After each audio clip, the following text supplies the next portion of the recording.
സന്തോഷത്തിൽ കുറച്ചാളായിട്ട് കുറച്ച് ദിവസമായിട്ടിരിക്കുകയാണ്. പിന്നെ പുറത്തൊക്കെ ഉള്ളവരൊക്കെ വന്നു തുടങ്ങുന്നു. അങ്ങനെ മൊത്തം ഒരു ആഘോഷത്തിന്റെ ഒരു മൂടായല്ലേ. നാളെ ഞാൻ പറഞ്ഞ പോലെ ഉത്രാട പാച്ചിലാണ്. തിരുവനന്തപുരത്ത് ഓണം വാരാഘോഷത്തിന് തുടക്കമായിട്ടുണ്ട്. അപ്പൊ എനിക്ക് എപ്പോഴും ഭയങ്കരമായിട്ട് രസമായിട്ട് തോന്നുന്നത് തിരുവനന്തപുരത്ത് ഫുൾ ലൈറ്റ്സ് ആണ്. അത് ഭയങ്കര കാണാൻ തന്നെ ഭയങ്കര രസമാണല്ലോ. Full colour, full vibe, full on. ബാക്കി തിരുവനന്തപുരത്തിന് ജസ്റ്റിനെ പറയും. പാർവതി, തിരുവനന്തപുരത്ത് ഏത് മൂടാണ്? മൊത്തത്തിൽ ഓണം മൂടാണ്. പായസം മൂട്, മുണ്ടുമൂട്, സാരി മൂട്, അങ്ങനെ സർവത്ര ഓണം മൂഡിലേക്ക് എത്തിയിരിക്കുന്നു. കേരളത്തിൽ മറ്റു സ്ഥലങ്ങളിലെ പോലെയല്ല, തിരുവനന്തപുരത്തിന് സർക്കാർ സ്പോൺസേഡ് ഓണം കൂടി ആയതുകൊണ്ട്, അല്ലെങ്കിൽ സർക്കാരിന്റെ ഔദ്യോഗിക ഓണാഘോഷങ്ങളൊക്കെ തിരുവനന്തപുരത്ത് കനോക്കുന്ന് കേന്ദ്രീകരിച്ച് നടക്കുന്നതുകൊണ്ട് തന്നെ വേറൊരു വൈബാണ് ഇവിടെ.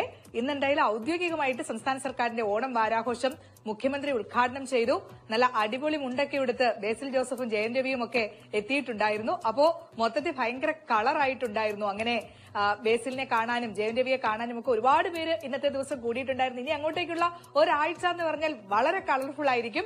എല്ലാ ദിവസവും ഒരുപാട് കലാപരിപാടികൾ കനകക്കുന്ന് കേന്ദ്രീകരിച്ചുകൊണ്ട് നിശാഗന്ധിയിലും മറ്റ് വേദികളിലുമൊക്കെ ആയിട്ട് നടക്കുന്നുണ്ട്. മാത്രമല്ല ഇത്തവണ ഒരു പ്രത്യേകതയുണ്ട്, ഡ്രോൺ ഷോ. അതായത് ഏതാണ്ട് 1000-ഓളം ഡ്രോണുകൾ ഇങ്ങനെ വിവിധ സ്റ്റേഡിയങ്ങളുടെ, ചന്ദ്രശേഖരനാഥ് സ്റ്റേഡിയത്തിന്റെ ഒക്കെ മുകളിൽ ഒരു വലിയ ഷോ അവതരിപ്പിക്കുന്നുണ്ട്. അങ്ങനെ 3 ദിവസത്തെ ഷോയെ അപ്പോ അധികം നമ്മൾ കണ്ടിട്ടില്ലാത്ത ഒന്നാണ് ഡ്രോൺ ഷോ. അപ്പൊ അത്തരത്തിലുള്ള വ്യത്യസ്തമായ ഒരുപാട് പരിപാടികളൊക്കെ ഇത്തവണ ടൂറിസം വകുപ്പ്, സംസ്ഥാന സർക്കാരൊക്കെ ഒരുക്കിയിട്ടുണ്ട്. പതിവ് പോലെ തന്നെ ലൈറ്റ് കാണുന്നതിന് വേണ്ടിയിട്ടുള്ള ആ ഒരു മേളമൊക്കെ അത് ആ രീതിയിൽ നടക്കുന്നുണ്ട്. ഇനി വലിയ രീതിയിലുള്ള ഓണം ഘോഷയാത്രയ്ക്ക് തയ്യാറെടുപ്പുകൾ നടക്കുന്നുണ്ട്. അതോടുകൂടിയാണ് ഈ ആഘോഷങ്ങളൊക്കെ അവസാനിക്കുക.